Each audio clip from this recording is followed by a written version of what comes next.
Ya pemirsa, kita kembali menuju Bursa Efek Indonesia untuk melihat penutupan perdagangan akhir pekan bersama Patricia Bapalie dan juru kamera Irham Andriaji. Patricia, bagaimana kinerja perdagangan beberapa menit jelang penutupan ini, Patricia? Ya, Elisa, tidak jauh berbeda saat terakhir kali saya melaporkan beberapa saat yang lalu di mana indeks harga saham gabungan masih bertengger di zona negatif atau berada di zona merah. Sedikit mereview perdagangan hari ini di mana indeks harga saham gabungan masih dibuka di zona hijau setelah kemarin pada perdagangan kemarin IHSG juga ditutup di teritori positif. Kemudian pada penutupan perdagangan sesi 1 IHSG kemudian terperosot menuju ke zona merah atau berada di teritori negatif. Kemudian ada sejumlah emiten yang paling aktif diperdagangkan sampai dengan sesi 1 perdagangan tadi adalah emiten KRAS, kemudian TLKM, MDKA, FREN dan juga BRIS. Saya akan ajak Anda untuk melihat bagaimana posisi indeks harga saham gabungan pada penutupan sesi 2 perdagangan hari ini.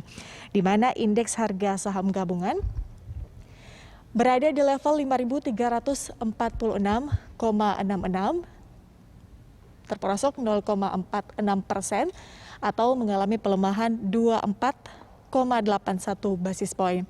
Nilai perdagangan sepanjang hari ini tercatat 7,6 triliun rupiah, di mana lebih dari 13,3 miliar lembar saham sudah beredar. Kemudian ada 38.813 kali transaksi.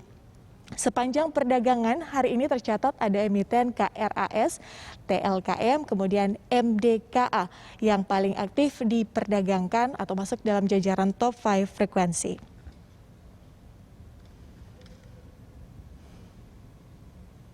Eliza.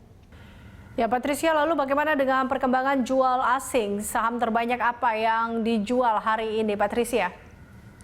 Ya, kalau kita berbicara soal data jual asing sepanjang perdagangan hari ini, beberapa saat sebelum penutupan tadi tercatat ada 885 miliar rupiah yang telah dilepas oleh asing di perdagangan hari ini.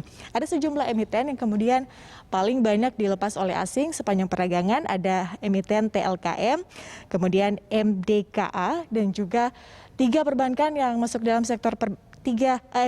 dalam sektor perbankan, yaitu yang pertama adalah BBNI, kemudian juga banyak dilepas asing, ada saham BBCA dan juga terakhir ada saham dari Bank Rakyat Indonesia atau BBRI.